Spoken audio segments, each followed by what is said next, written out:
is Terry Bradshaw, quarterback, Pittsburgh Steelers. It's 7:15. There's a new home run champion of all time, and it's Henry Aaron. This is baseball, Major League Baseball. And this is ABC's Monday Night Baseball, live from Fenway Park in Boston, Massachusetts. Looking. He's under the gun. He's fired. He throws. It is.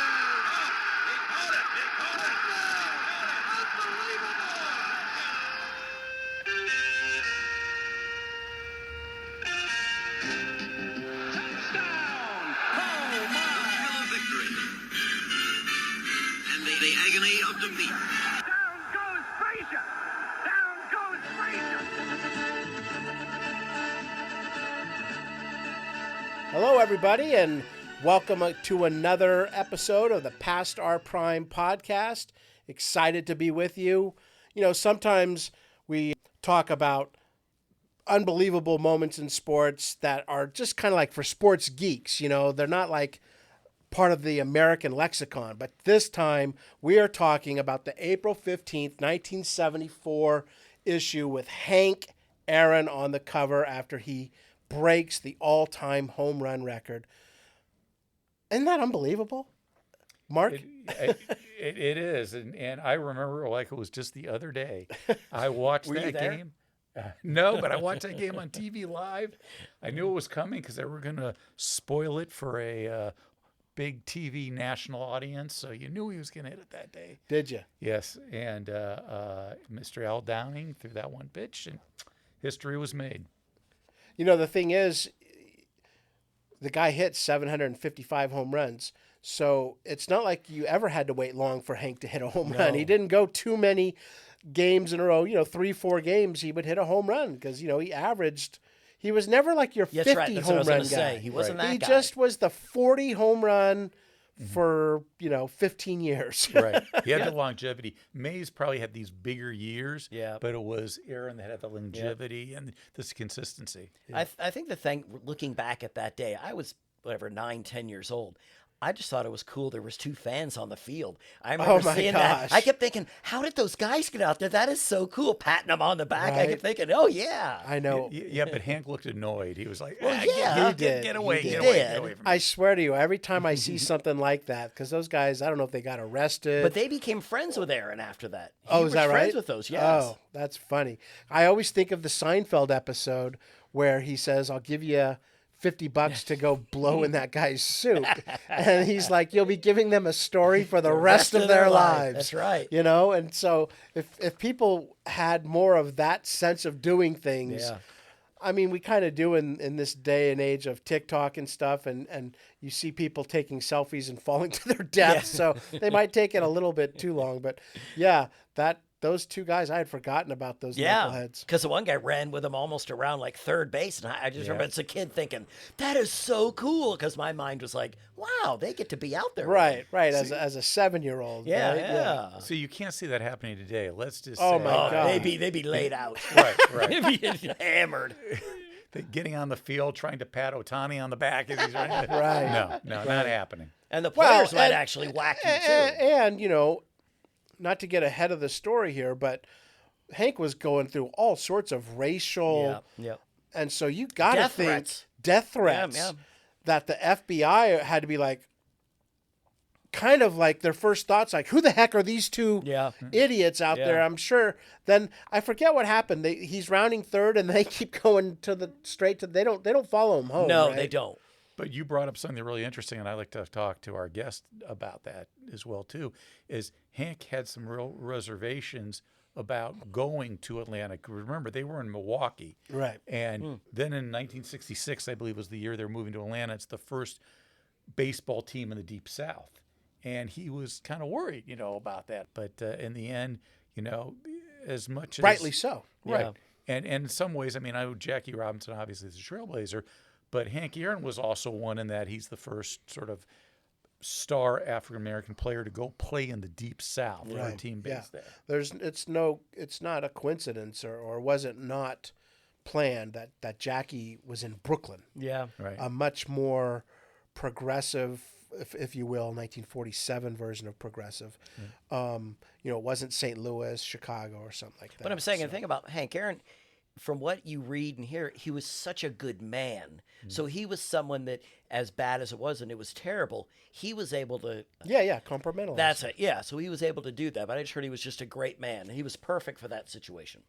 Yeah, you have to have the right temperament. Yes. And Hank did. He was never too up, never too down. So, joined as always. That was Bill just talking there. I got Mark Hoffman. We got Jeremy doing all the stuff that you never see or hear, but he makes sure everything gets done. Let's start before we get back to Hank. And you mentioned quickly the guest. We are going to talk with the man who caught number 715 out in the Atlanta bullpen. Tom House was there that night. We'll be talking to him shortly. But first, Mark, let's what do you got there on page 11 of the April 15th, 1974 issue of Sports Illustrated? Well, this is really cool. It says, pick the baseball champion and you win a free year of Sports Illustrated. So I'm sending it in. Oakland A's over the Dodgers, okay? In 5. Yes, I want my free Sports Illustrated for the year. But what's really prophetic about it is who's on the cover of this That's one? right. That's right. They have Bert Campaneris sliding into, I can't tell if it's second base or what, or maybe he's running to first against the New York Mets. But there is, the Oakland A's featured. Right. They're giving you a hint. But they're showing you from the previous World Series too. Right. But yeah, it's a hint. It was the A's. It was the dynasty. Their third in a row. But the thing is, even if you don't get the subscription, it's only $4.89 for 29 weeks. So, Yeah, but that's a lot of money back then. I know it is. No, I know it was. It just, you look at nowadays and you're like, doggone, look how great that was. Back then, you could spend $1 at McDonald's and get change back. You could. That was their ad. That's right. That's right. Not anymore. No. Not anymore. All right, let's get our scorecards out. By the way, I wanted to ask you guys, did you guys, I'm going to take a guess. When you guys went to baseball games as kids, did you keep score? I sure did. You did. I was going to guess you did, and I was going to guess the guy who can't sit still did. No, I did. It's the funny thing is, I did it later in my life. Like if I took a long flight, I would record a game on like this little cassette I had, and I would keep score on a plane because it kept me from focusing on the plane. But at a game, no way. Yeah. I'm busy having fun. Too much other stuff to look at. Yes. Yeah. I had my scorebook. I had years where, the 1981 A's, and I'd have, all the games I would go to. And do you guys keep score at all now? No. See, I have it at home. There are times I've Well, done I games take it back. and I'll do it. I do it when we're covering the spring training games. Yes. Yeah. But I've done it with if I know there's a really big game and I'll think, hey, I'll watch this. I'll keep score of the game. But, not much. I still have like old guides, the program guides you buy at the ballpark with me scoring the game inside, which is really We got to bring that in, from buddy. the 70s and 80s. All right. Scorecard. Billy, what do you got? I was just going with I really never knew what baseballs were made of. I thought it was rubber. No, I guess it used to be horsehide. But then they got it cheaper, so they went to cowhide. Really, that's, and they're still with the cows today. When I read that, I know it's dumb. I should have known this. I just never knew. They make them from cowhide. I think I did know, but didn't register. Yeah, I always just thought, it's probably, rubber. And because didn't you guys as a kid ever take apart a baseball? Yeah. And you'd unwrap it, and, so I really didn't know. I'm sure, though, the cows are going, hey, why don't you let the horses have some? Right, like the Chick-fil-A. Chicken. Eat more chicken. They're doing baseball. Use more horse hair. chickens. Yeah. Yeah. I like this one. Did you guys see the New York City's Off-Track Betting Corporation has $4,412,000 worth of winning tickets that have gone uncashed from the year prior. And they are on pace for the same amount this year. Reasons why tickets go uncashed? Some bettors don't realize that if you bet your horse to place or show, meaning to come in second or third, and the horse wins, you have a cashable ticket. Others, in a frenzy, might rip their ticket up thinking they lost a close race before the winner is announced. Some, they say, have heart attacks before they can collect. But the one reason they didn't give that I'm thinking is the given is, what do you do at the track? A lot of people go out there and drink, and then they lose their winning ticket because they're drunk. Yes. So I just thought that was interesting. That's a lot of money to have not collected. A lot of people just, that'd be They'd look at their ticket or So anything. if you Yeah, find the winning ticket on the floor, yeah, it could be yours. could you just go up or did you have to provide ID? No, it's a no. ticket. No. Yeah, you could just. Maybe nowadays you might, but I think back in the day, if you dropped that ticket, I mean, I haven't been to the ponies in a long time. So, I mean, does anyone here go to the track other than Mark all the time? No. Yeah. No. Mark's always betting the ponies. Oh man. yeah, that's as sickness. much as like I like fantasy sports and that kind of gambling. I'm not a big gambler, Right. and I'm definitely not a go to the track and play the ponies. It's Is never there a been done. fantasy horse racing? Probably. Probably, Yeah. but it wouldn't interest me. Same with fantasy golf. Until you played 1 year and you'd go, No. 3 balls is going to win that race. I'm going to do it. I got him to show. Show. Mark, you got anything? Yeah, I like this Roman Gabriel story. First of all, I completely forgot that Roman Gabriel at one time played for the Eagles. He's always a Ram to me. That's my memory of him. But anyway, so he was playing for the Eagles, and he flew in from the West Coast, picked up his car, and he was headed for Allentown. And he didn't realize they had a rationing program in Pennsylvania because, in 1974, you had the energy crisis, and they had odd and even days that you could fill your gas tank. So he gets there, and the gas attendant says, he goes, "Fill it up, please." And the gas attendant says, "Are you odd?" And he goes, "Beg your pardon? I am a quarter." He says, "I am number 5, So for whatever reason, he got it. But it's interesting because I had a personalized license plate for a long time. It was communicate, with the last letter being the letter 8, okay, instead of ATE. So personalized plates were considered odd. So you could only do on odd days. But mine ended with the number 8. So that's even. So I always thought I had a loophole that I could gas the car any day I wanted to. Yeah. Yeah. Hopefully we never go back to that. I like this because we've all had to deal with these kind of athletes. Earl Williams, catcher for the Orioles, in the They Said It, said, "There was an over-magnification of the circumstances and the communications media-created issues, but I'm not blaming anybody." Huh. Sounds like he was blaming someone for him not getting along with the press, but what do I know? Politician. Yeah. Though the one other thing I like too was the Alex Karras comment. When people don't know where Alex Karras is, he was this really great football player, but a lot of controversy with gambling. And then he became an actor. He's in Blazing Saddles, playing Mongo. He had his own television series, Webster. So he dabbled in a bunch of stuff, but he was a personality, which was the key thing. And he talked about that he never graduated from Iowa. He was only there for 2 terms. Truman's and Eisenhower's, which again, if I'm dating you, that's presidents from the 40s and 50s. So that'd be like saying, I was only there for 2 terms, Trump and Biden's. Right. Anyway, Yep. sense of humor. Yes, Karras. He's the first guy I remember being the silly guy on the Monday Night Football telecasts. That gets us to the cover story, and they don't get bigger than this. We, as a country, they were all waiting for number 715, and Hank Aaron finally did it when Downing served it up. Hank hit it. Tom House retrieved it in the bullpen. By the time House got to home plate, the celebration was on. Henry had passed the Babe as baseball's all-time home run champion. I don't know if you guys, everyone remembers the call. There's a new home run champion of all time, and it's Henry Aaron. And that's a great call. Vin, obviously, it's a Dodger game. Vin's call is spectacular. What a marvelous moment for baseball. What a marvelous moment for Atlanta and the state of Georgia. What a marvelous moment for the country and the world. A black man is getting a standing ovation in the Deep South for breaking a record of an all-time baseball idol. And it is a great moment for all of us, and particularly for Henry Aaron. Just 2 great calls and really captivated the nation for a while. And like I say, I watched that game live. I think it started around 5 o'clock on the West Coast, and it was a nationally televised game, probably ABC. I still remember, so it was a little after 6 o'clock our time. Al threw the pitch, 4th inning, and Hank hit it out. And it was a no doubter, despite Bill Buckner doing his best Spidey Man impersonation there, trying to go up the fence. But, yep, I remember it very vividly. Hank shook hands with his father, Herbert, hugged his mother, Estella. I just thank God it's all over, he said. Sammy Davis Jr. was there, as was the governor and future president Jimmy Carter.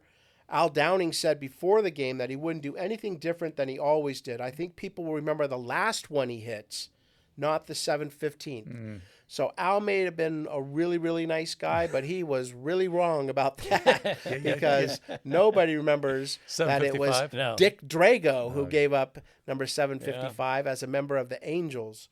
But for Henry, it was more of a relief, I think, to him than a joyous occasion. Yep. He said, I feel I can relax. I feel my teammates can relax. So it was done. It was over. And the weight of the world was finally off of his shoulders. We know who hit the ball, and we know who threw the ball. But there was someone who actually caught the ball.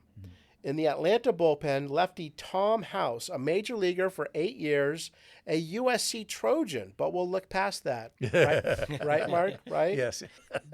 And then, of course, what Tom has done since his baseball career ended, and we'll get to that in a little bit. But now, joining us is the man who caught number 715, Tom House. Hey, Tom, thanks for joining us on the Past Our Prime podcast. My pleasure, guys. It's fun.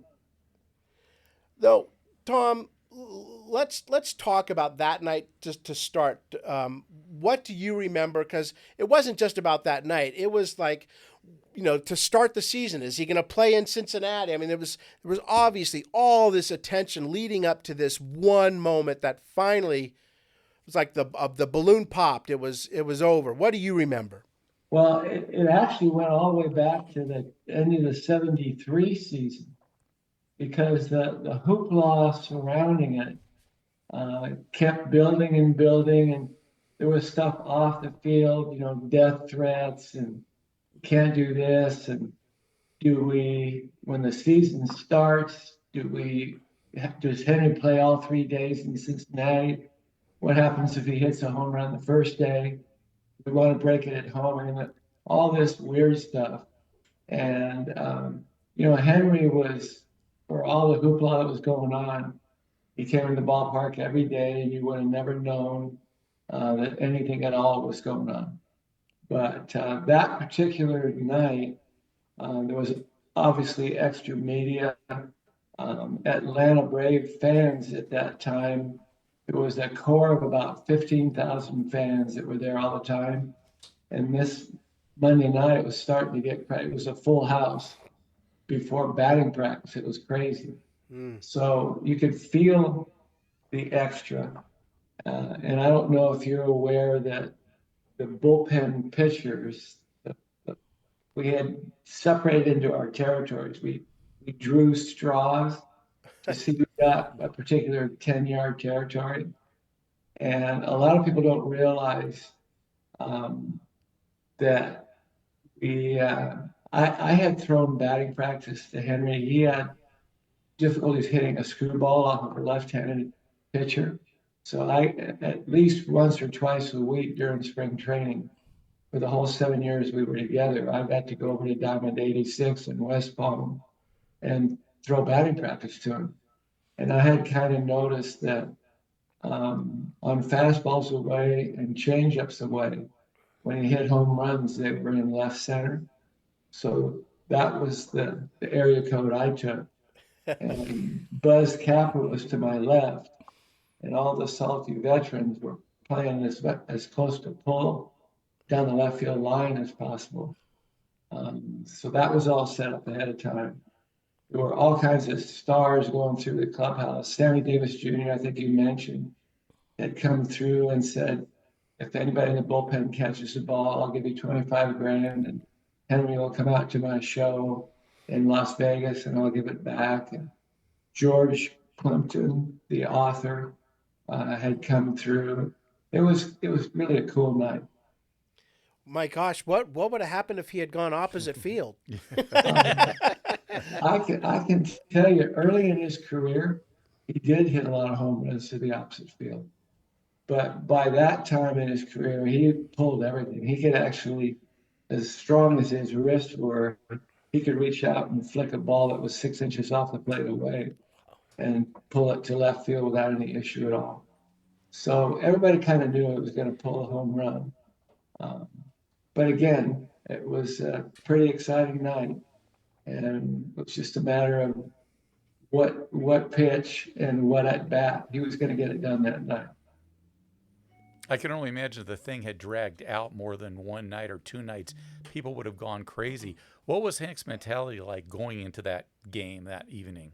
The cool thing about Henry, in retrospect, if I had to describe him, he was just quietly confident. You would have never known there was anything different going on. He came in, but basically did the same thing he always did. Played a little bit of hearts around. We had always card game. What clubhouses are like. Those card games going on. He was in his, if I remember correctly, he, Ralph Gard, Dusty Baker, and I can't remember who the fourth was, were actually playing a game of hearts and kind of romping and yelling about that. And then things started, normal BP, went about the business, and the game got underway. And like I said, he didn't do anything the first AB, but the second AB, it was get up and go. It is said that Dodgers outfielder Bill Buckner, who watched it sail over his head and into history, asked you for the ball. Is that true? And what did you say? What a question. Yeah, everybody talks that it was like this really great catch. It really wasn't. If I would have stood still, it would have hit me right in the forehead. But as I caught the ball, a big fish net from above swooshed in front of my face. So he just Oh my missed. goodness. Some student from Georgia Tech, I think, had a fish net on an extension. So he just missed. And then Buckner actually climbed the fence. If you watch video of that or capture of the event, you can see Buckner actually had his whole upper body above the fence trying to catch it. And he said something along the lines of, give it to me, Housey, give it to me. And I basically said, up yours, buddy, and ran as fast as I could go to get to home plate. I do not remember the run after I caught the ball. The next conscious thought I had was digging into the pile, trying to get around people to give it to Henry, who was hugging his mother at the time. That was an iconic shot of you too. You're running up. You've got the ball trying to get it to Henry. What did you say to him, and what did he say to you? You've done your homework. I said, here it is, Hank, and he said, thanks, kid, and that shows you what impact I had on that pitch. To be honest, he probably didn't even recognize who I was. There was so much going on, and what people don't realize, it looked like a lifesaver moment. With his mom hugging him. There were tears in both their eyes. But what people don't realize, they had to pretty much peel his mom off of him because she was going to take the bullet. He was being threatened to get shot at home. Somebody was going to shoot him at home plate. So, mothers and their sons, that was, when we saw that, it was pretty cool. But it was a big body press, and it got me in the Hall of Fame. I would never have gotten there as a pitcher, so I snuck in the back door in his exhibit.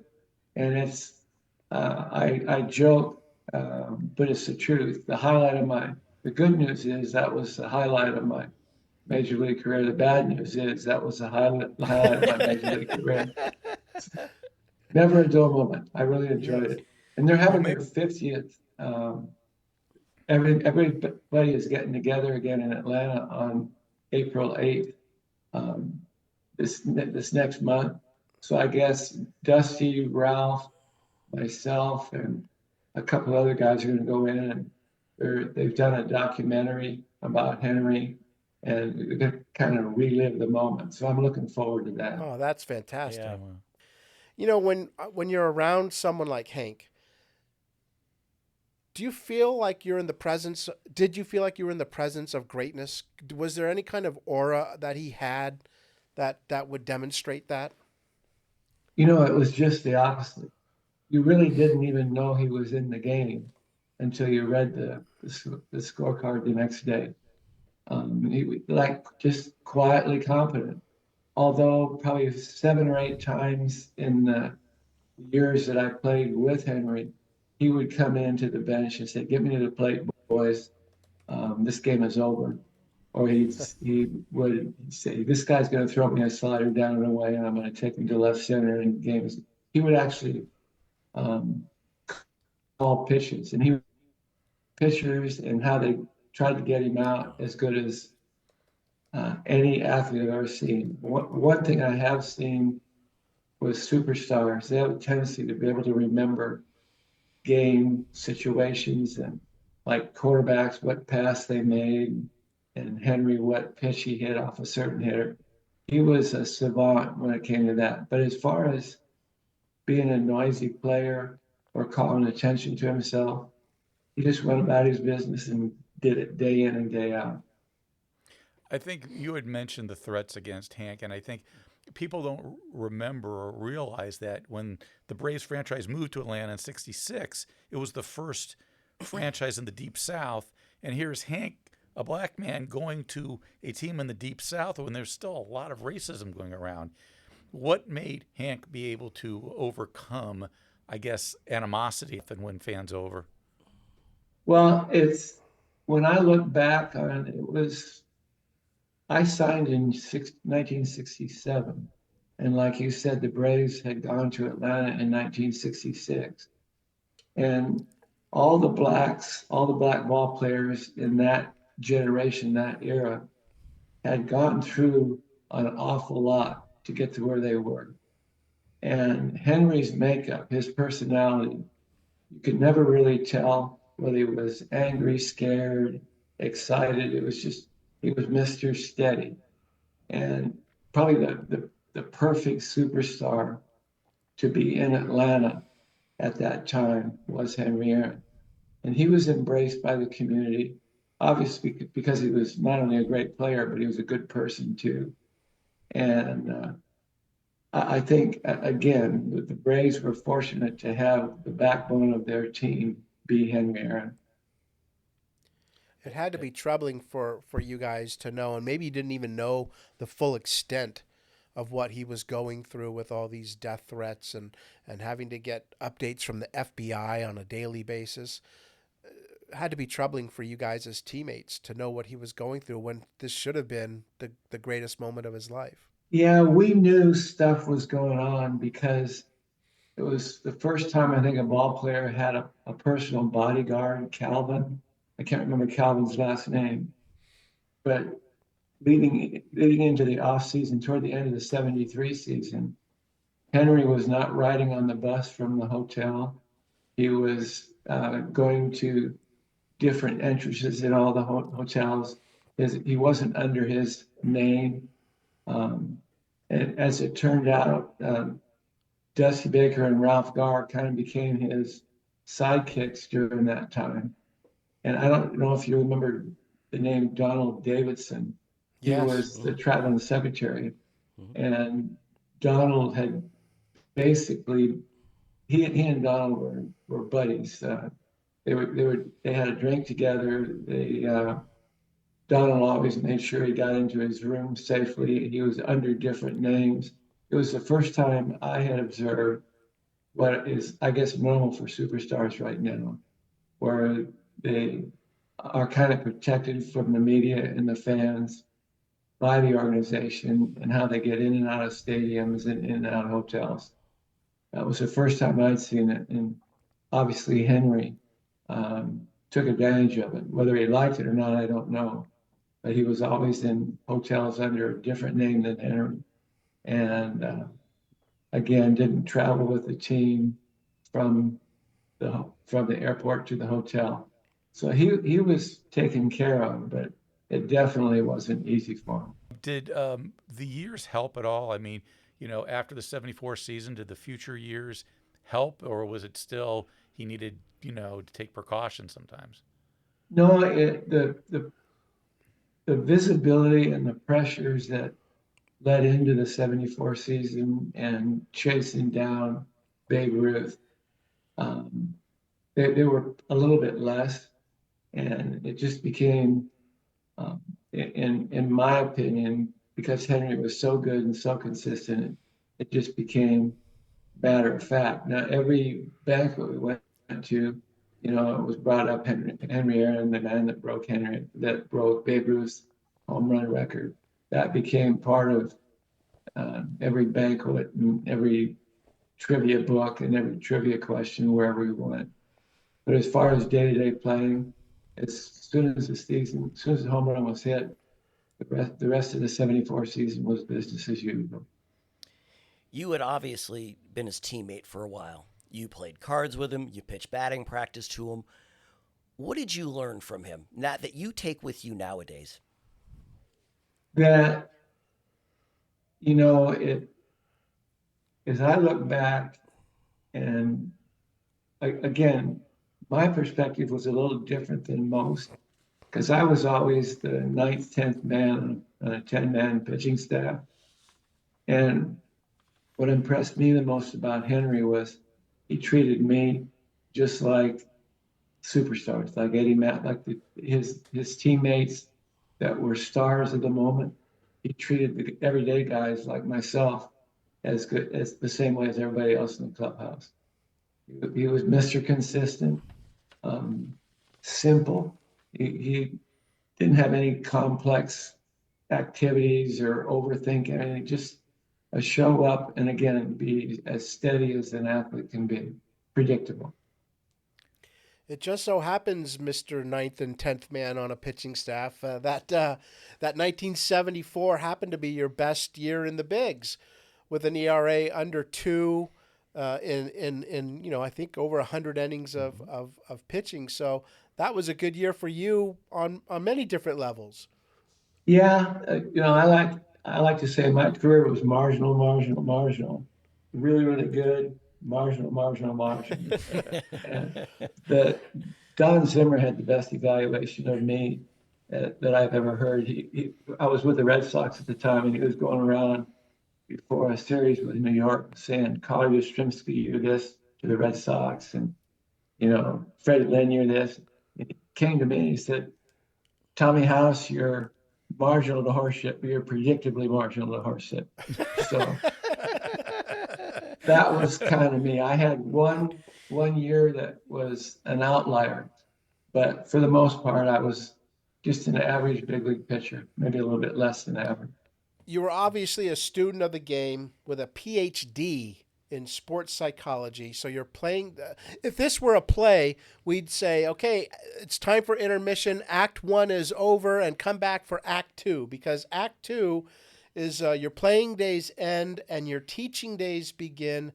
Can you explain to our audience what that would mean to them in terms of where your second career, if you will?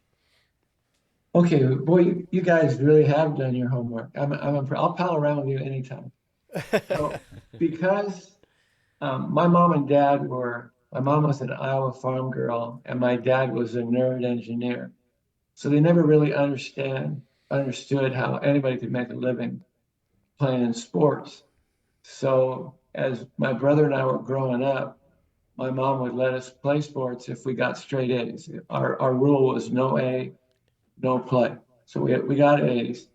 My dad, I'd come home and say, hey, Dad, I threw a no-hitter. And he said, that's great. What's a no-hitter? And how did you do it? So because my mom required school, the reason I went to USC is Coach Dado came through during the recruiting process and said, Mrs. House, I can't guarantee your son will play for me, but I can guarantee you the degree he gets from USC will make sure that he has work his whole life. So all my mom Sold. Yeah, it was sold on the spot. And my mom said, that's where you're going to go. You're going to go with that man. So Coach Dado, as I look back, he probably had the most influence on me as I became a coach, because he kind of knew that I played with Seaver and Billy Lee and Dave Kingman and Steve Busby. All those guys they signed and got a lot of money to sign. He said, Tom, you're not going to get any money to sign, But if you ask for your education through your PhD program, they'll give it to you because nobody ever goes to school after they sign. So I actually went to school till I was 42, and I ended up with a PhD in psychology and 4 other degrees. But real quick perspective, on her deathbed, my mom asked me when I was going to get a real job. She was more proud of writing Dr. Tom House than the fact that I ended up getting almost 20 years in the big league. Wow. Now, you also coached at USC too. Yes, I did. And when you coached, do the players know like your background? Did they know you played with Hank Aaron? Yeah, you'd be surprised. Even today, they're really knowledgeable about the game.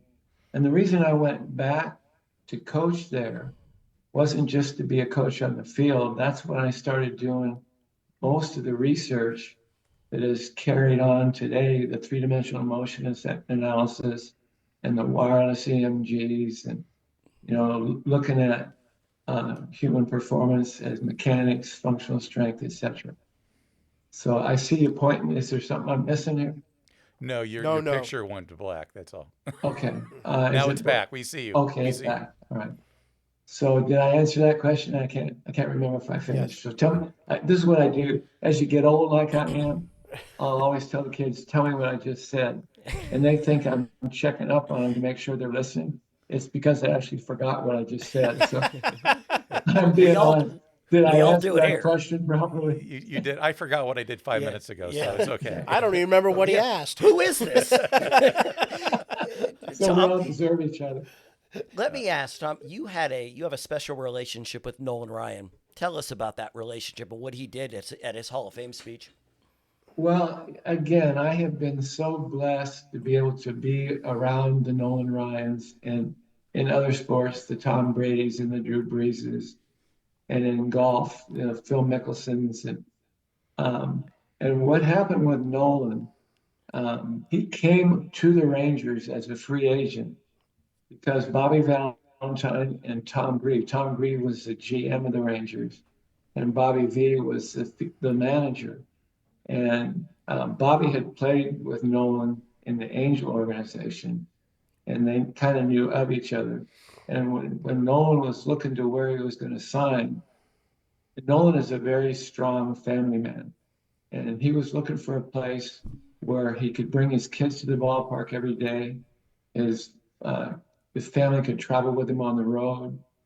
And in effect, Tom Grieve and Bobby Valentine said, you can treat our, Ranger Stadium just like it's your backyard. So that was one of the reasons that he signed with the Rangers. And another one of the reasons was he was curious about what this motion analysis stuff was. And that's probably, if I made any contribution to baseball at all, I know I was the first field coach to invest in three-dimensional motion analysis. And I think it's one of the reasons I'm still involved in coaching. We started looking at hitting and pitching at 1,000 frames a second and figured out that our eyes were lying to us. And Nolan, as a superstar, was always, again, looking for ways to get better. And he saw an opportunity to have his family with him on a regular basis and get some new information that may extend his career. He came to the Rangers for 1 year with an option to renew and stayed almost 8 full years. And it was the new information. It was the best of the old school matched up with the new school and the new technology.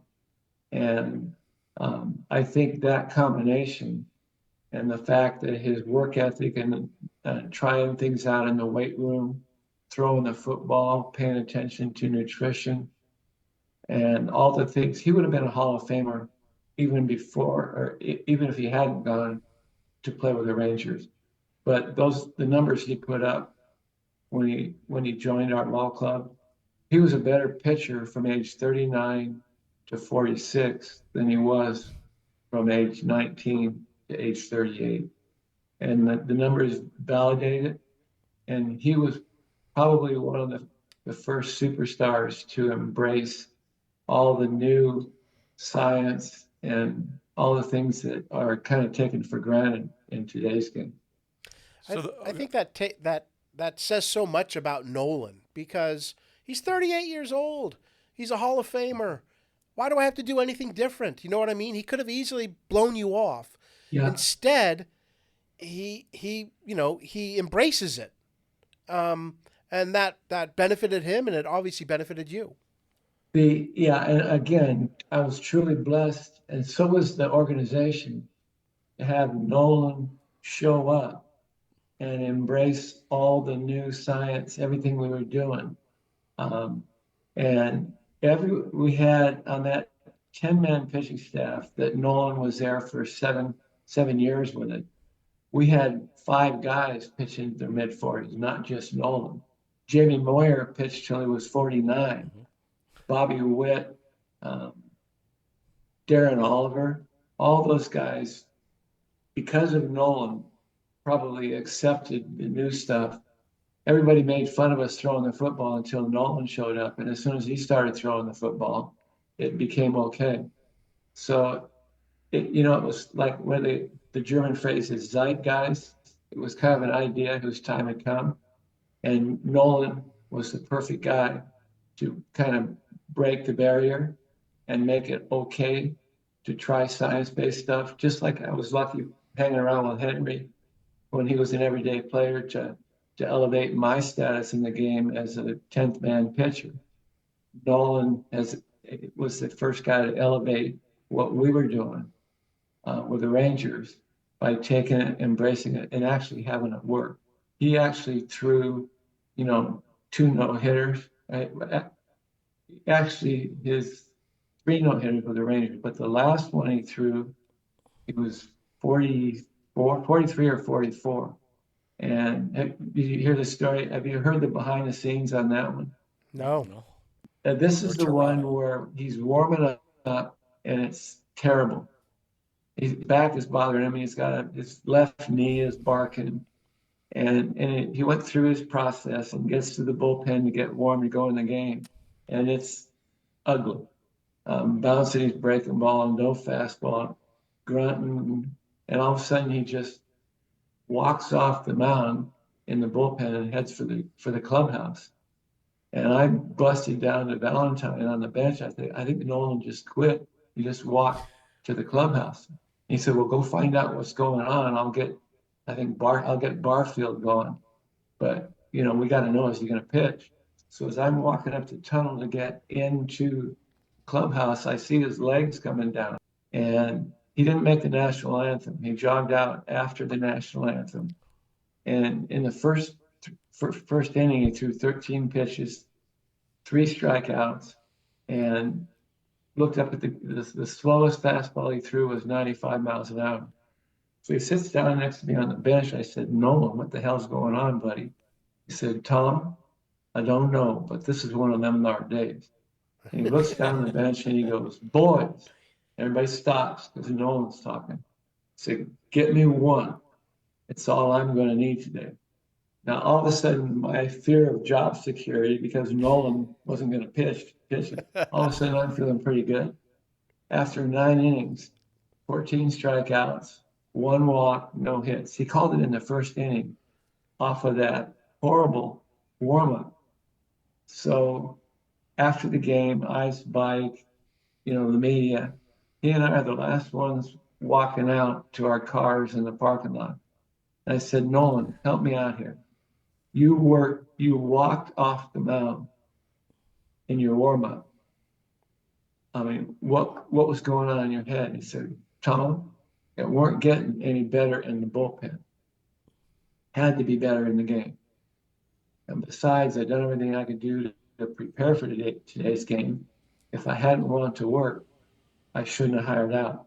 Now, that's a cowboy thing. And if I have to describe Nolan like you asked me to describe Henry, he was probably the most prepared athlete I have ever been around. He walked between the lines knowing every day that he had put in leading into that start, he gave everything he could possibly do to be the best he could be. And that is a lesson and a story I still tell. You don't have to be the best player on the field. You just have to be the best prepared you can be, and then you can be confident. And he just happened to have the best tools for a long time. But again, people don't realize how hard he worked to put those tools between the lines. Very proud man. He probably could have pitched another couple of years, but he couldn't recover in a 5-day rotation. And he didn't want to disrupt the rest of the pitching staff. So again, special individual. You hear so many stories, though, about pitchers that warm up in the bullpen and they have their best stuff, and then they get into a game and they get hit. And Yeah, then I can vice speak for versa. that. I've had great bullpens and stuck between the lines. So, And then the opposite, like with Nolan here. right. But can you explain to a layman, so this scientific technique where you slow down the motion of the pitchers, what are you looking for? What does the pitcher see that goes, oh, this is what I need to do? Or is it more of an overall comprehensive program? Well, when you look at human movement, the human eye can see between 32 and 40 frames a second, depending on how you've trained your eyes. The actual pitching or hitting motion, the actual motions of elite athletes take place at up to 1/250th of a second. So what our eyes see and what are actually taking place are two different things. Have you ever seen a car commercial on TV where it looks like the tires are going backwards? Mm-hmm. Well, the camera it can't capture any more than 32 to 40 frames a second, but the tires are going, way faster than that. So it looks like things are slower than they are. And when we first got into motion analysis, probably half of what we were taught as pitchers at that time and what I was teaching as a pitching coach weren't true. Everybody thought you pulled your glove to your chest as you went to throw. All these things that our eyes were lying to us about show up with motion analysis. And that's when you have enough in the sample that people can see everybody looks different doing the same thing. That's what three-dimensional motion analysis is all about.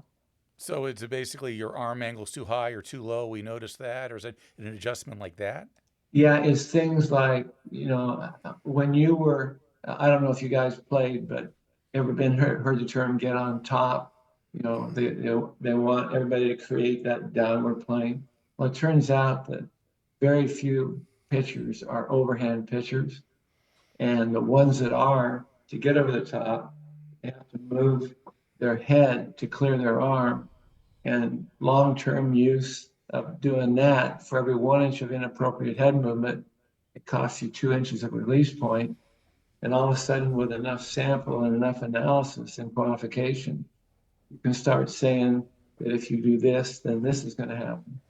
And the general consensus of a big league delivery, got to be into foot strike in 1 second or less. They all stride 6 to 7 of their feet. Their release point happens when their shoulders are square to home plate. They don't spin out. Those are things that your eyes can't see in a normal, just watching a guy throwing a game. And there's the same thing with hitters.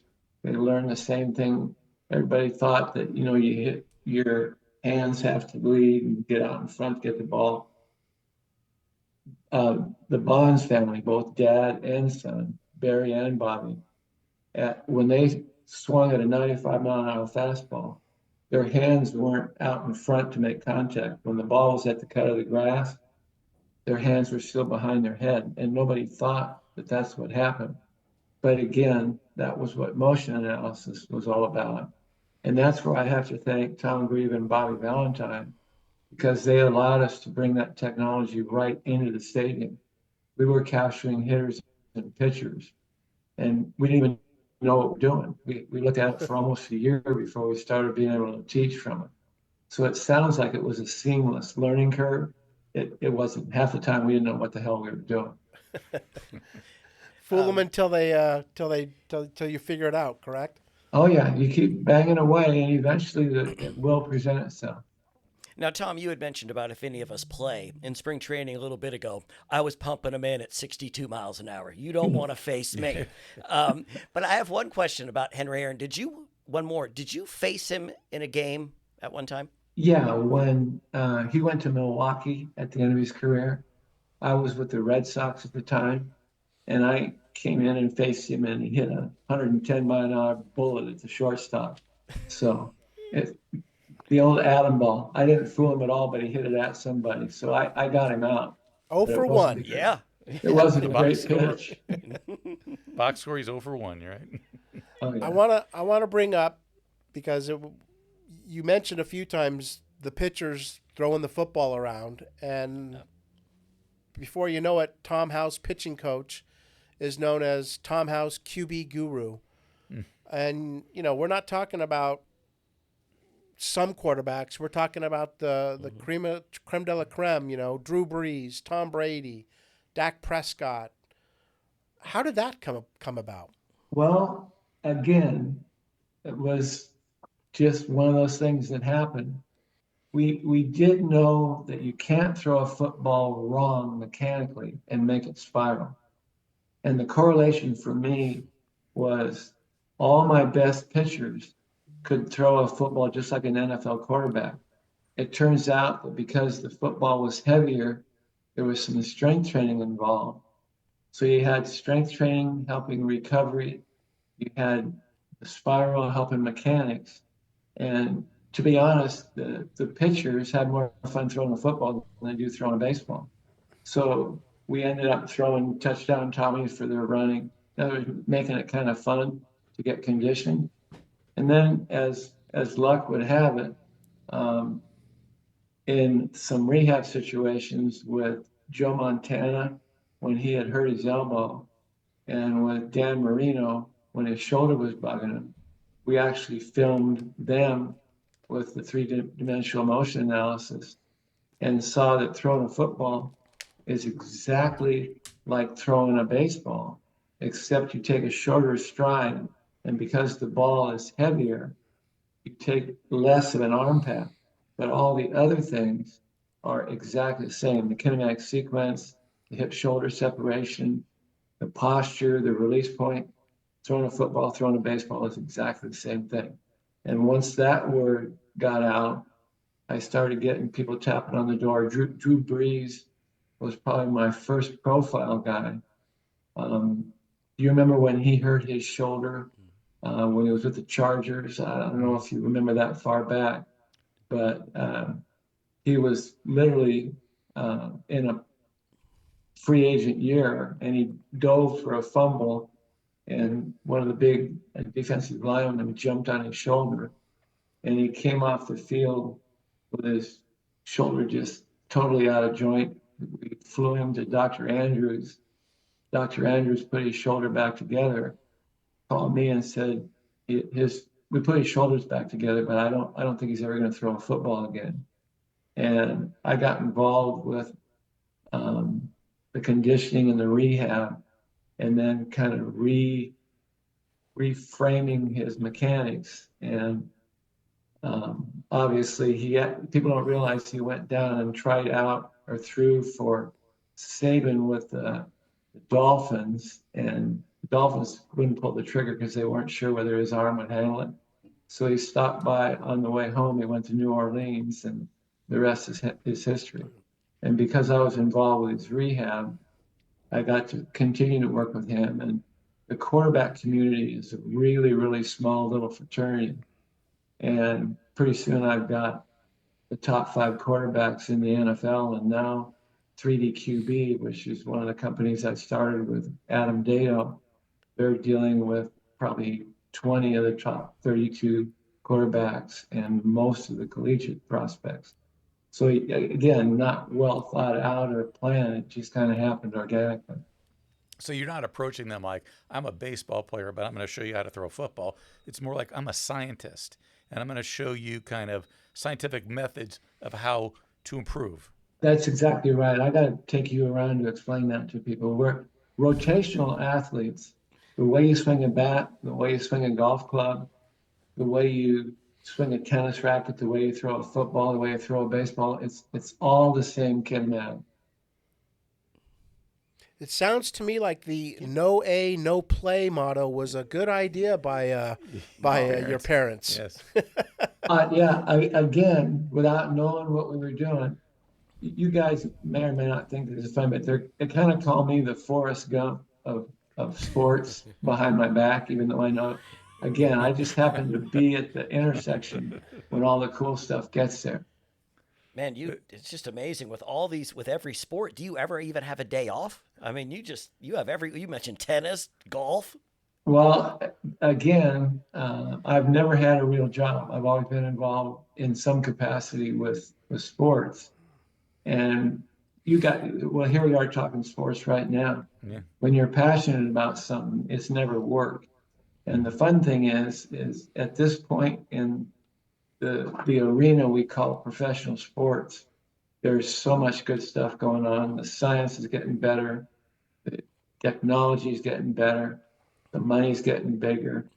And I think the game is in a good place right now. I actually think pitchers, they may not be as durable or as skilled as my generation, but they're definitely better athletes. And the product that's on the field is definitely more entertaining. I have a great motto for your business cards because I'm the king of puns. It could be like, we make house calls. I've tried that. When you make a reservation under house, they expect to see the doctor house. So every time that I go and I make a reservation in a restaurant and show up and say house for 4, they always say, oh, because I really don't look like a coach. I don't look like a player. Right. We still go scam for me. it. Yeah, usually when Mark brings up those puns, that's what gets edited out. Yes. Yeah, but no, that's pretty clean. That cleans up pretty nice. Yeah, he's got it, man. By the way, we do a segment on the show called 50-50. I'm going to give you a 50% chance to answer a trivia question from 50 years ago. So Okay. 50-50. And it involves Hank Aaron. Okay. So Hank dabbled a little bit in TV. He always played himself. True or false? This is according to IMDb. The first show he did portraying himself was Happy Days. True or false? False. It is true. Now I'll give you a chance to redeem yourself. Can you figure out why Happy Days made perfect sense to have Hank Aaron on the show? I haven't tried. This is new for me. I thought I knew a lot about him. Happy Days. To be honest, I can't remember any black actors on Happy Days. Well, it was a guest star and he played himself. Happy Days was set in Milwaukee. Yes, Oh, in the 50s. okay, that in the makes sense. 1950s. Now, if you would have brought up Laverne and Shirley, I would have got it. Right. Instead of the Pfister. But he also apparently did MacGyver, Mr. Belvedere with Bob Uecker. So he did Touched by an Angel. So he did a bunch of stuff. And Home Run. Are you guys old enough to remember Home Run Derby? Oh yeah. Oh yeah, Wrigley Field. That's what I thought you were gonna bring up. So. Hey, cool there are. One last thing I was gonna say. I noticed in the movie, is it $1 Million Arm or whatever about the 2 Indian pitchers? Yes, sir. They actually have Bill Paxton playing you. Yep. So I'm just curious, what's it like having an actor play you, and did he nail it or not? My wife says he does a better Tom House than Tom House does. So you can figure that. Talk about a consummate professional. For that role, I was up at USC at the time, and he palled around with us for about a month, picking up mannerisms, and that is about as close to what actually happened as any movie can be. And I was not only impressed with him as an actor, but his grasp of what it took to pitch a baseball. He could have been a pitching coach at the end of that movie. Wow, it's so real, though, to see someone else playing you. And by the way, Bill, I think, looks a little like you. I see him in the face a little bit. So everywhere I'm thinking I go. maybe. You're not supposed to insult him at the very end of the show. My God. No, it's okay. I've been booed. I didn't hear my last name in Boston for 3 years. He's now pitching for the Sox. Number 29, Tom. So, you can't hurt my feeling. Hank Aaron, Nolan Ryan, Drew Brees, and Tom Brady, they have 2 things in common, okay? They were all great, and they were all lucky enough to be affiliated with Mr. Tom House, Dr. Tom House, Party of Four. Thank you so much, you, Tom, guys. for spending your afternoon with us. Thank I'll, you. I'll hang out with you guys. That was probably the easiest podcast I've ever been on. So if I can ever be with you again, just give me a shout. Absolutely. Tom, you're the so best. nice. You appreciate you. it very much. Enjoy your time next month back in Atlanta. That sounds like a wonderful night. Y'all have a blessed day, guys. You too. Thank Thank you. you so much. See you later. Bye. Well, there we go. Yeah. But I'm once serious again- though. When he first popped up and I saw his picture, and people here can't see his face, but when he first popped up, I said, "Oh my God, that's Bill That's with me, the man. mustache Exactly. and I different glasses." Yeah, It's like- I'm confused for him all the time, man. Bill I House. call you Dr. House from now on. Exactly. Doctor. Dr. House. Just Yeah. doctor. Nice. I don't even know where to start. I mean, just I know. just so much you know- stuff there, you know. I And mean, the thing is, we didn't even touch on everything. You could no, have gone on for no, another hour. right? I mean, Yeah. we didn't touch at all really on Brady. I mean, Tom No, Brady. no. Right. We need to have him back on. I We saw- got a Brady. Absolutely, because there was I saw this one story that showed when Brady was 36, 37, something like that. About the time that you would say, okay, you know, he's got maybe a year left or two, and Tom was working with Brady. And the story goes that Belichick asked Tom, you know, what do you think? And Tom was like, oh, he's got another 6, 7, 8 years. Don't get, you know, write him out. And everyone, you know, now looks back through the prism of history and goes, well, yeah, of course you wouldn't have gotten rid of Brady. But that's not what happened for all of time. When a quarterback was 37, 38, Bun. Yeah, that was it. Remember, when we You were know. kids, they'd be done. oh my At gosh, right? 33. You'd Abs- be like, okay, time to move Time on. to move on. But with science and everything now, you know, And the rule athletes play- changes plays and long. stuff. especially quarterbacks. Quarterbacks, it's weird, are the oldest. Like the star quarterbacks tend to be the oldest quarterbacks. But I just want to say with the House, like I remember when we did Bob Thomas, and he had this whole other career, you know, chief, justice at the Illinois Supreme Court, and you know, we did the Willett interview, and we found all these near-death experiences. Yeah. Sometimes you go into an interview and you don't understand the depth of a person and Right. everything that he's done in his life, and that is just amazing life and amazing things that he's done. I have seen, before we did this, I looked at about 4 or 5 Tom House interviews. So you get a little ready, get an idea where he can go. No one, I know we go long, but no one has talked about the things with him that we did. Right. I mean, I'm saying it was so in depth and so interesting. And what I took from that, Nolan Ryan could have pitched another couple of years. And he Yeah, was going to be right? almost 50 years old. Tom Brady's amazing for playing football so long, but Nolan Ryan was playing in years where they didn't go to the bullpen in the 5th. No. He was going 8, 9 all the time. So the fact he could have done that, and Shohei Ohtani had a 6-man rotation in Anaheim. Right. If the Rangers would have done that, maybe he Maybe would could have been have around. Yeah. No, I was always under the impression that Nolan, you know, his last game's at the Kingdome. Yeah. And, you know, basically his arm, you know, he throws the pitch and you can just see he's Yeah. in pain. I thought he was just done. So I did didn't I. realize that there was an opportunity that he could have rehabbed. Yeah. He could have come back, but that it would have, you know, like you said, he would have had to pitch on a lesser. But such a team rotation. guy. He had said he didn't want to mess up other guys' schedule. You just don't realize the greatness of the Bradys and of the Nolan Ryans. And I was just looking at his list of quarterbacks he's worked with. It's a who's who. I mean, Dak Prescott, Brees, Brady's, Alex Smith, Carson Palmer, you know, Tebow, Dalton, everybody. Yeah. I mean, everyone's gone to him. Just an amazing man. I'm just always amazed that the stuff that you could never know about that is just for them. I think it's common knowledge, but like we were talking about, you know, they drew lotteries as to where they could stand in the bullpen. It wasn't just a free for all. It was, you know, you would never know that. I would have just assumed that they were all out there, and wherever the balls hit, there's going to be this scrum to make sure one of them get it, but it wasn't. You know, he mentioned Buzz Capra and the other Braves pitchers, so there was a for lack of a better word, an organization to the process, and he just happened to be right place at the right time. I like how he said the salty veterans were right down the line. Yeah. And he goes, I faced him in batting practice, so I sort of knew where he was going to hit the Right. ball. So, smart man. But I just love his reaction to Buckner. It was like, F you. Yeah. and it's funny because, like, right now, I really think the Braves and Dodgers are the biggest rivalry in baseball because they're the two best teams Yeah. maybe in all of baseball in the Possibly. National League. And back then, there's this little bit of a rivalry going on back then. So I found that fascinating. And then how about the story about his mom? Oh, Ready God. to- Hank's mom. Oh, ready to yeah. take a bullet Yes. for Oh, him. yeah. Yes. That was a good question. You would, because I was just going to ask that, and you phrased it in a different way about the teammates protecting him.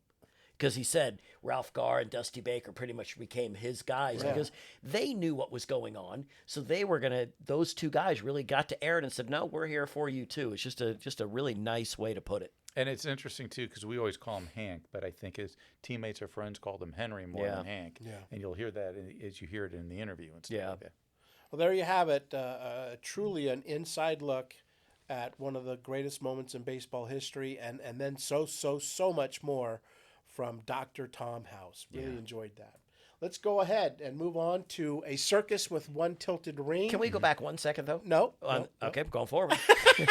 Can't put that card Can't in go reverse. back. No, I just wanted to say in that game, Henry Aaron, and that same game where he hit the home run, he also broke the NL record for most runs scored as well. So it was Yeah, a really, that's I right. mean, really a huge night. No one cared about that. They cared about the home runs. But you think that guy was setting records in two I'm records in one pretty night. sure I went to look this up, but I forgot. I'm pretty sure I've seen this stat that if you take away Henry's 755 home runs, he still has over 3,000 hits. Oh, I mean, he was just Amazing. an amazing hit. NBA playoffs, Bullets and Knicks, for the sixth straight season, they squared off. Knicks had led the best of 7, 3-2, thanks to Walt Frazier and Earl Monroe.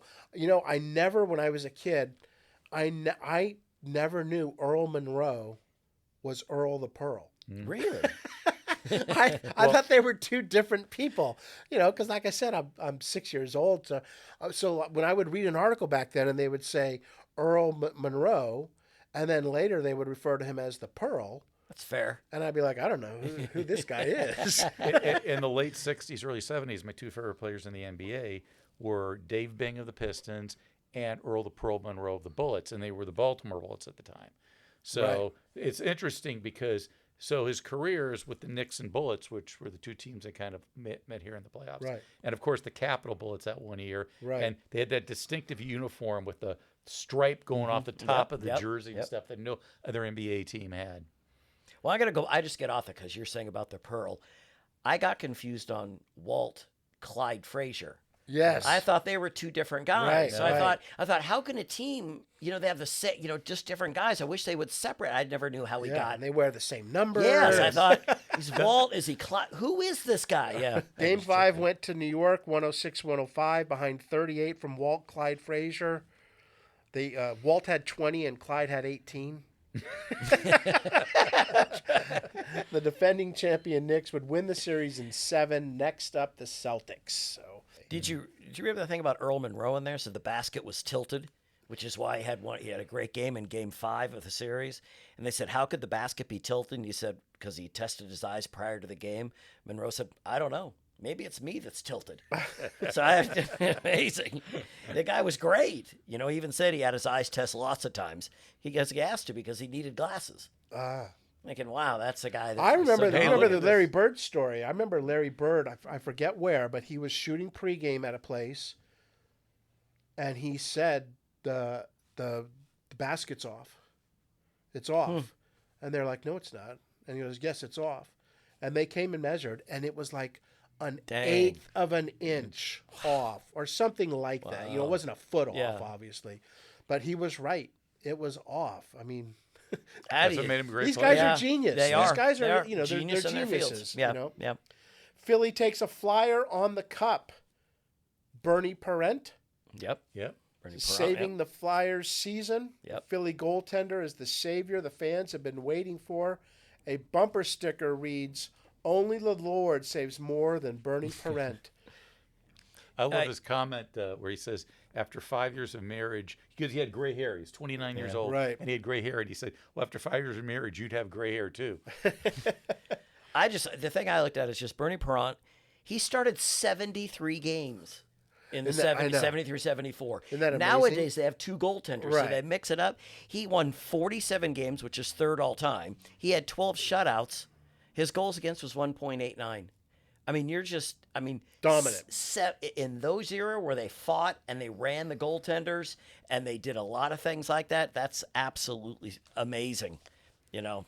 People forget that the Flyers had only come into existence a few years earlier. Yeah. I want to say 67. Yeah, Right, were that was something the like that. expansion. And they were not good for a long time. And Bobby Orr said, nobody dares call the Flyers an expansion team anymore. Bernie was born in Montreal, grew up dreaming of playing for the Canadiens, but started in Boston, then went to the Flyers, and I think was traded, I want to say, to Toronto. He was, and then he came back. Then had some time in the WHA. Did he go to the WHA? I think that was offered, but I don't think he did. Yeah. He went to going to Toronto, then he was traded back to the Leafs because the Flyers decided to keep the guy that they traded Perrant for in the first place, and they traded him for that guy. Perrant was he doesn't get the credit that, the Drydens and all that get, but he was an amazing goalie. Just an amazing goalie. We think that coming up next month, that Bernie will be joining us on the Past Our Prime podcast. So looking forward to talking with a Hall of Fame goaltender then. It's no longer such a small world. The WFL continues its assault on the NFL by signing more and more players. The Cowboys' Calvin Hill was a 1,000-yard rusher 2 seasons in a row, and now he's playing or signed with the Honolulu Hawaiians. There's a creative name for you. Yeah. Mark, how good was Calvin Hill? You would have seen him. Well, so Calvin Hill, first of all, Grant Hill's dad, right? He played football at Yale. So this is a smart man because they don't have scholarships in the Ivy League. You need grades. So he's a very smart man. He got drafted. 1969 was his rookie year. Dan Perkins had retired the year before, Don Perkins, and Don had been a fullback but was the leading rusher for the Cowboys. Calvin, his rookie year, rushed for over 1,000 yards, was the rookie of the year, but then he had a bunch of injuries in his career, and his career was never quite the same after that.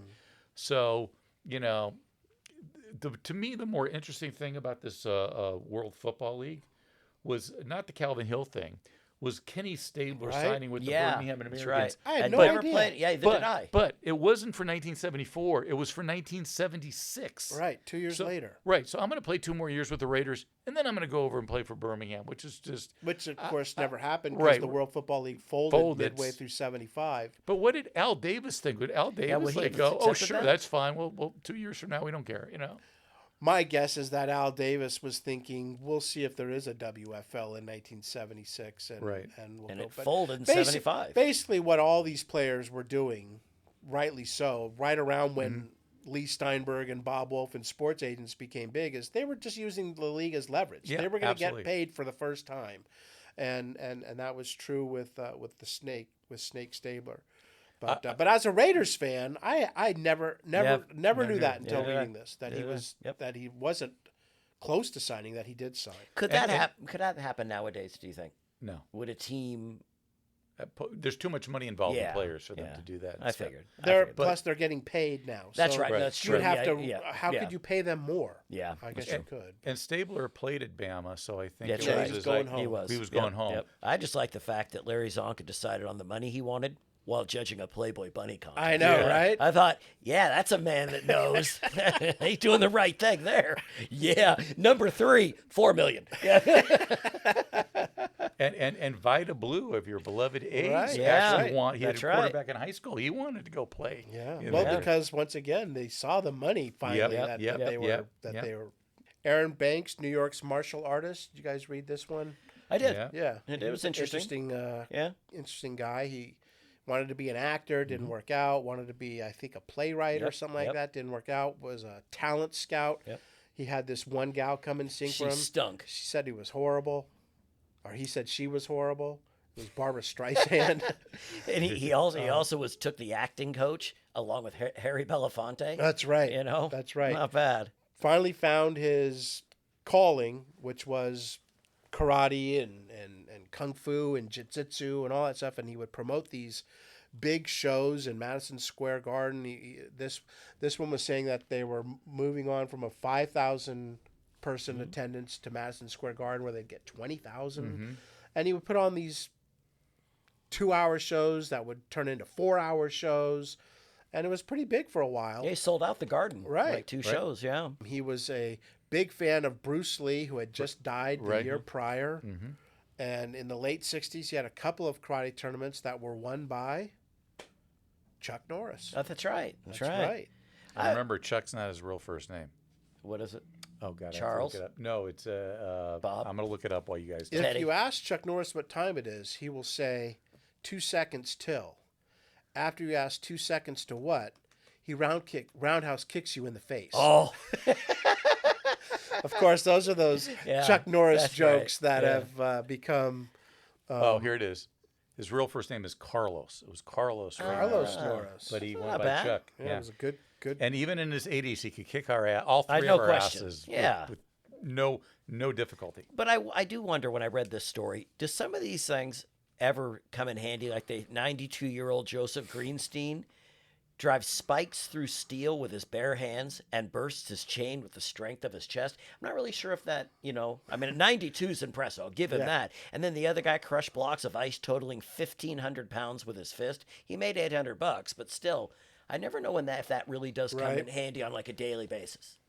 A town's view of the affair. A week spent in Augusta prior to the Masters. I think it was actually the year prior, 1973, that they got all the information and they released it before the Masters was played this year. But basically, and this doesn't come as any shock, it came across that a lot of racism going on in Georgia in the 70s and at Augusta, where blacks were not allowed. Lee Elder played the Masters, I think, for the first time, a black golfer the next year in 75. It was obviously great for the town. I mean, all the hotels Still and is. restaurants, it still is. And I, they have made progress, but I thought this was crazy. 50% of Augusta is black. It wasn't until 1990 that blacks were permitted to Augusta. That's 15 years after Lee Elder and 43 years after Jackie Robinson broke the color barrier. So, it's an interesting article. There's a Confederate town with a monument that read, "No nation rose so white and fair, none fell so pure of grime." It's interesting. Had you had social media in the 60s and 70s, that would not have lasted. No. That would have ended it all. But, because people were more separated. You had to mail a letter. You had to get on the phone and call someone. You could get away more with overt racism that today you could never do. Pitcher in Search of a Pitch. Boy, this one was a tough one to read, I thought, because Steve Blass is one of the more likable, endearing announcers that we've had in baseball ever, especially in Pittsburgh. He did Pirates games for years and years and years. But in the early 70s, he was one of the best pitchers in baseball. He was second in the Cy Young voting in 1972. And then all of a sudden, from out of nowhere, he could not throw strikes. And I mean, he couldn't even come close to throwing strikes. Yeah, in 1972, he was 19-8, 2.40 ERA. He had 84 walks in 250 innings. The following year, 73, he was 3-9, 84 walks in 89 innings, and that was actually good compared to what happened to him in 74.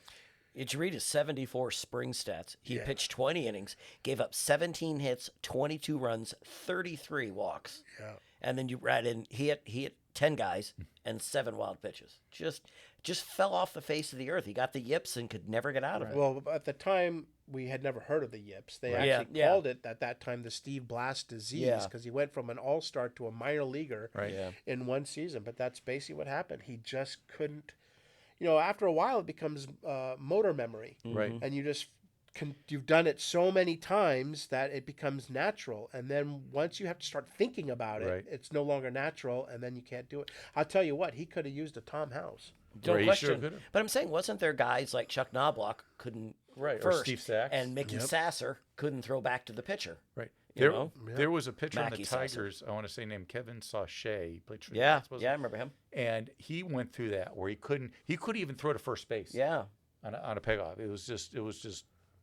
But it's a mental, and like any successful athlete will tell you, no matter what sport they're playing, I think more than half the battle, 3/4 of the battle, is the mental toughness. Right. To adjust to things and It overcome does things. have a happy ending. He ended up being a Pirates a Pirates broadcast commentator, was with the organization for 60 years before retiring a few years ago, a member of the Pirates Hall of Fame. So he was able to look past that, and I felt so bad because he talked about how embarrassed he was. Now, Yeah. in '71, I want to say he pitched games 3 and 7. He did, and he won them. Complete game wins Yeah. for the Pirates. We're talking like the guy was at the top Yeah, of his he game. was. In '74, you mentioned that spring training he had. He comes up, he pitches one game in the majors, and that was it. That's His it. career was over. And the thing is, but he reinvented himself. I just wanted to mention when Chuck Norris enters a room, he doesn't turn the lights on, he turns the dark off. There you go. You're 2 seconds away, buddy. There we go. There we go. Hawaiian Eyes on Boston. This was about Dr. and Mrs. Hing Wah Chun and their 6 kids, known as the Hunky Bunch, coming to Boston to run the marathon. The dad's nickname is Hunky. His 14-year-old son, Jerry, ran the Rim of the Pacific Marathon in December in 3 hours and 9 minutes. All the other kids ran it in really good times. Davin was 9 years old, and he ran a marathon in 3 hours and 19 minutes. Wow. So that's unbelievable. I looked him up. Jerry, the 14-year-old, is now a neuroscientist in La Jolla, California. And get this past December, he ran that same Honolulu Marathon for the 50th straight year. God. One year he had to fly from New York to Chicago to San Francisco to Honolulu. Bad weather had him landing in Hawaii at midnight. The race started at 5 a.m. and he still did it. So marathon runners are a different breed, no question about You know how that. depressed I'd be to watch a 9-year-old kid just blow by me? Yeah. It's just. Well, they said that kid had 10 records and distances of 2 miles to a marathon. And Yeah. You're 9 years old. That's pretty impressive. I was so happy when I could run a 6-minute mile. I mean, Yeah, exactly. You should be. Exactly. You Exactly. should be. You have a hard time walking. I do. Except to the bathroom. You're pretty fast with that.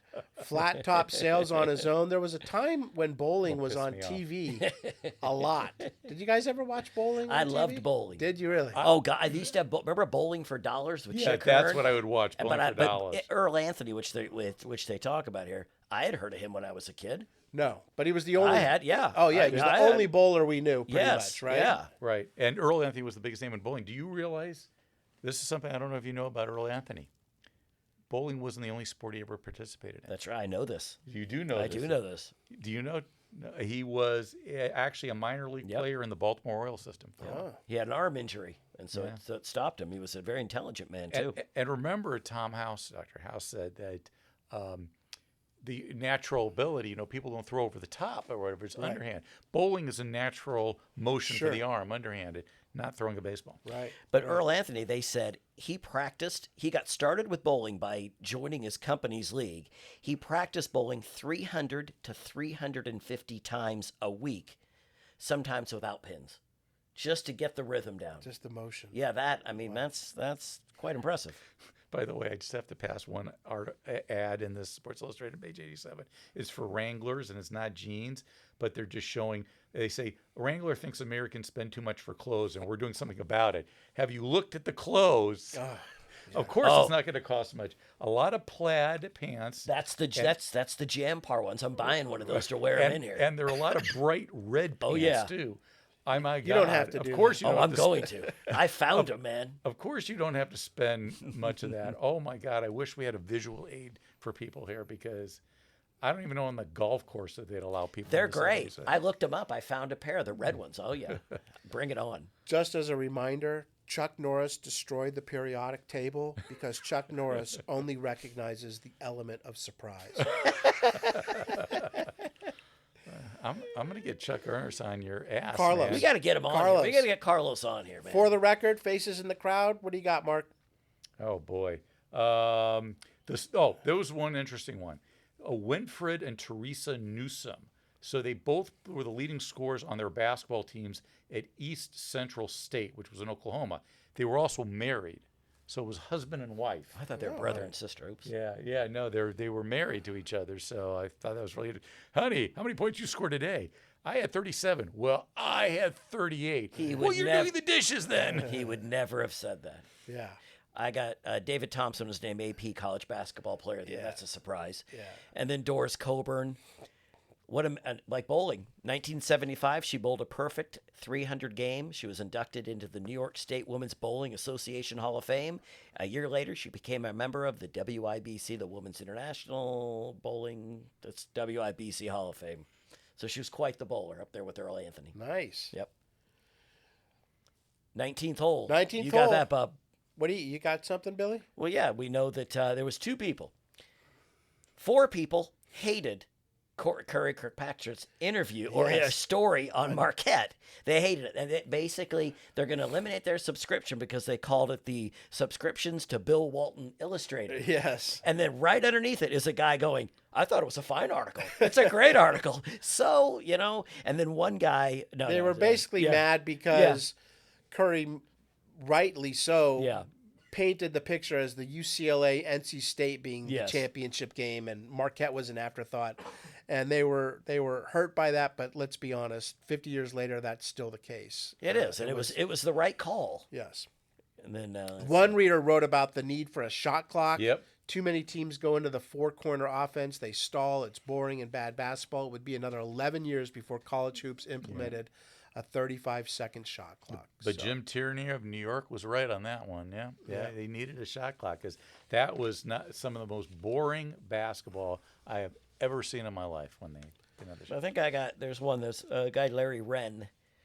He was talking about girls being in boys' sports. He said girls should be kept. He believes sports should be kept separate because girls won't be able to compete, and young boys who are inferior to some girls will be harmed psychologically for the rest of their lives. He had children, girls and boys. Thanks, Dad. Yeah. Those 19th holes are good.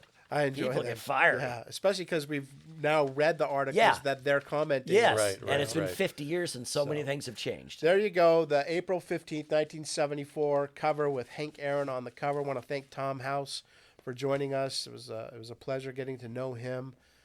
For Bill Mahoney, Mark Hoffman, Jeremy Ruby, I'm Scott Johnston. We'll see you next week on the Past Our Prime podcast. And keep in mind, when Chuck Norris does division, there are no remainders. See you later, Scott. Oh, see you, man.